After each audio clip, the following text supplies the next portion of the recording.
Hi there, my name is Jonathan Baumgart. I'm the CEO of Atomic Consulting. In today's video, we're going to speak about obtaining a Forex and CFD financial license in South Africa. So let's get started.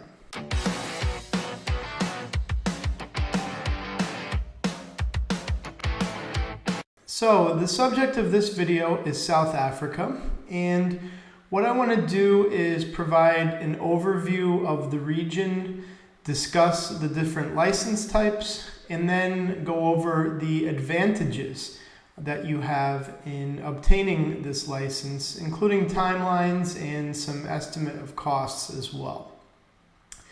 So we'll start with a general overview of the license. So in South Africa, the regulatory body is the FSCA, which is the Financial Services Conduct Authority, and they basically regulate all financial services. It also includes insurance and other sectors as well. For the subject of we're talking about here, we will focus primarily on what are known as Cat 1, which is not like a meow kitty cat, but just a short term for category. So if you're talking to a local, they'll often say a Cat 1 license, and that just is an abbreviation for category. So the licenses that are most popular are known as Cat 1 or Category 1 licenses. And the specific type of license is an FSP, which is a financial service provider. And in our industry, you're most likely going to want to get a Cat 1 license that has derivatives permissions. That's really where Forex and CFDs come into play. Now, most of the time, these licenses also allow you to offer other financial products. So you can often see shares, bonds, and other things there. But for the most part, the license that you want in our industry, if you're looking to be regulated in South Africa, is a Cat 1 with derivatives. And oftentimes you'll see other permissions like I mentioned, but the derivatives is really what people are after. Now, if you're looking to get MetaTrader, one of the requirements now is to be regulated. And if you have a Cat 1 license with derivatives permissions, as of this video recording, that is acceptable. So that's something to keep in mind. So the license that is the most popular in South Africa, what I would say the majority of the brokers have, is a FSP with the derivatives permissions under Category 1. So if you're looking to either apply for this license or to acquire one, please make sure to contact us. We can assist you either way. Now, something very important is the license I spoke about, the FSP with derivatives permission, is for our industry terminology known as an STP license or match principal. Okay, what does this mean? This means that all the order flow must clear through a liquidity provider. Okay, this license does not allow you to undertake market making permissions. This is very important. There is a whole separate category for this type of license, which is known as ODP. ODP stands for over-the-counter derivatives product, okay? And this is a license that allows for market making. What makes South Africa unique to other jurisdictions is that it is very hard to get these permissions. I believe 90% or so of all licensed brokers in South Africa have just the Cat 1 FSP, meaning they're doing STP only. To get the ODP permissions is not easy. It takes both time and money.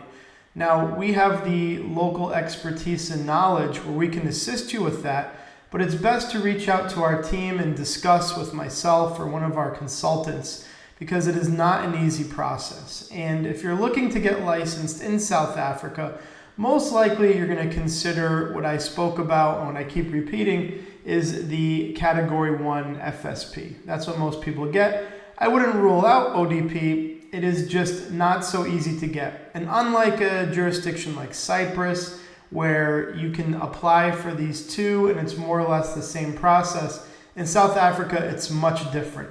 So you should keep that in mind. And as mentioned, if you're pursuing regulation, chances are it's going to be the Cat 1 FSP.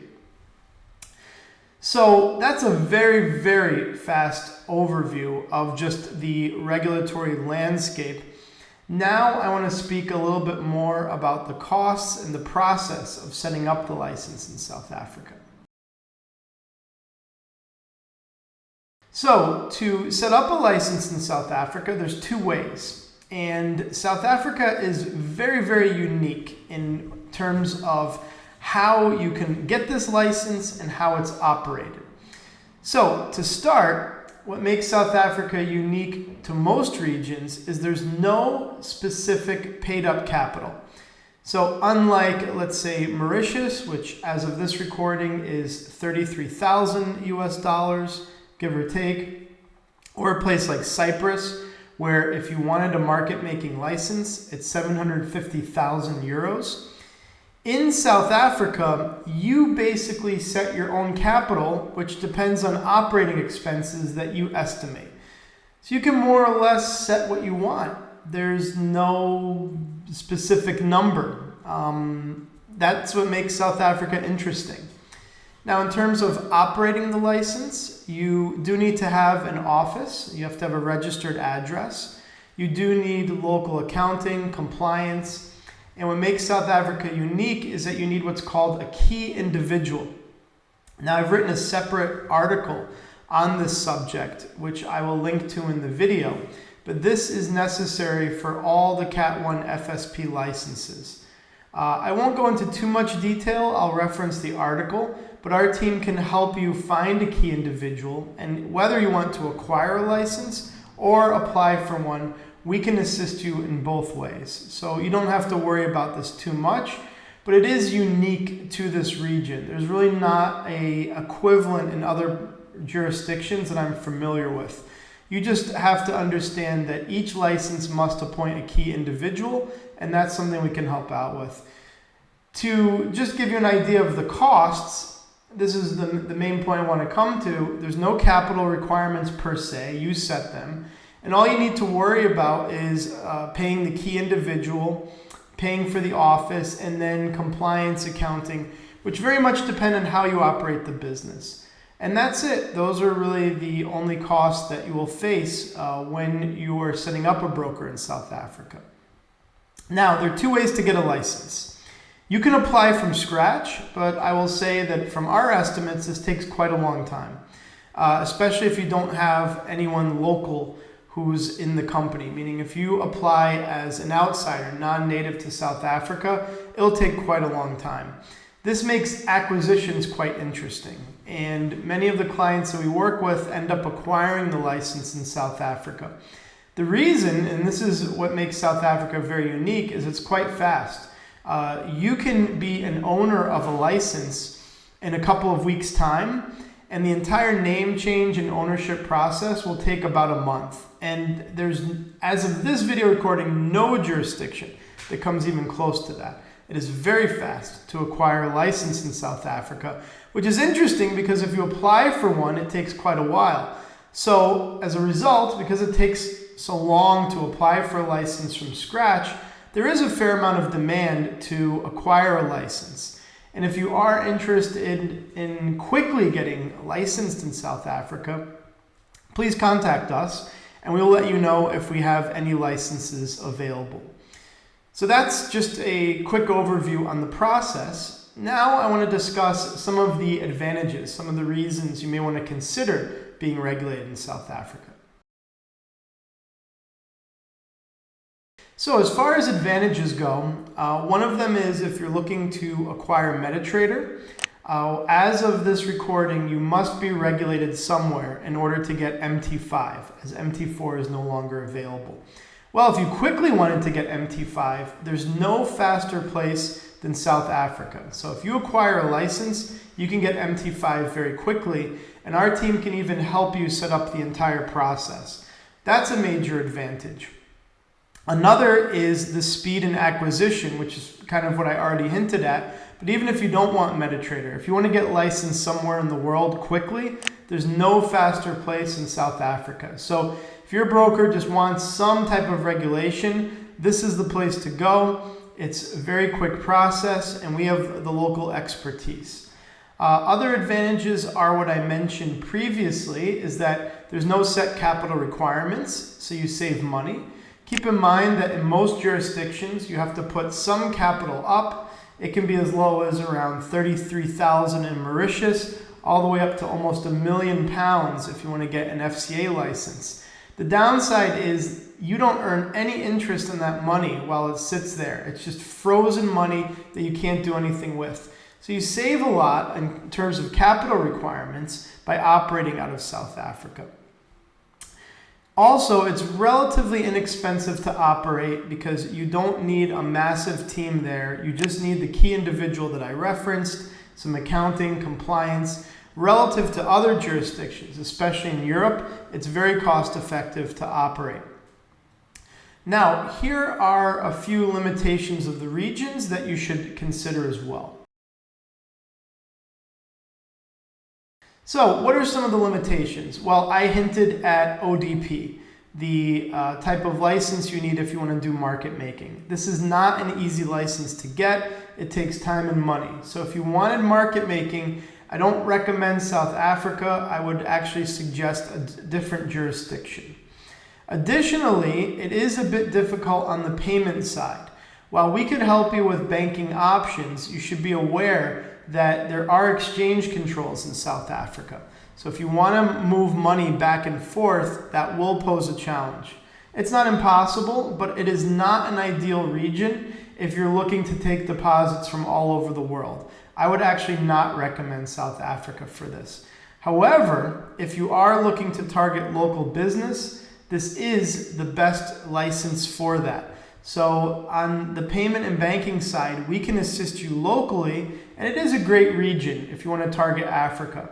There's only a handful of jurisdictions comparable, Kenya and Nigeria, but both of those have their own set of challenges that, perhaps I'll make in a video one day. You should consider these limitations. I mentioned many times, if you follow my channel, there's no perfect license. There's always going to be something about a license or a region that you may not like or may not be suitable. So just keep this in mind.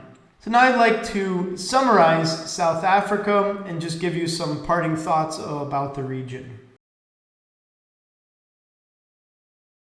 So if you're looking to quickly get regulation and you're okay that there may be some limitations on permissions and payments, then South Africa is the place to go.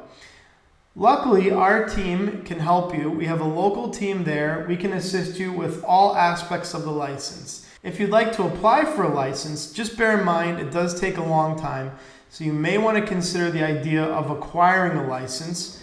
Please contact us. We generally have a license available, but I can't always say if one is there immediately. That's why you should reach out to our team.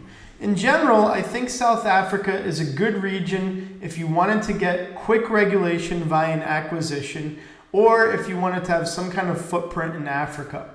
Aside from Nigeria and Kenya, there really is no other region in Africa that has such an established regulation. In fact, I would say South Africa is probably the most recognized and established region that's not offshore. You of course have a place like Mauritius, but that's considered more offshore because it's not necessarily part of Africa itself. So for something within the continent of Africa, I think South Africa is the best license. They have an established regulatory regime. There are many brokers already there, and our team can help you become one of them and add to the list. So as always, if you want to learn more about obtaining regulation in South Africa, either applying for a license, ODP permissions, understanding the region better, costs, anything of that nature, then feel free to contact our team. Either myself or one of our team members would be happy to speak to you more about this. So I wish to thank you for checking out this video today on South Africa. Make sure to subscribe to the channel and feel free to leave any questions you have in the comments. We try to get back to them quickly, and we're always open to suggestions as well for new videos. So thank you very much, and have a great day.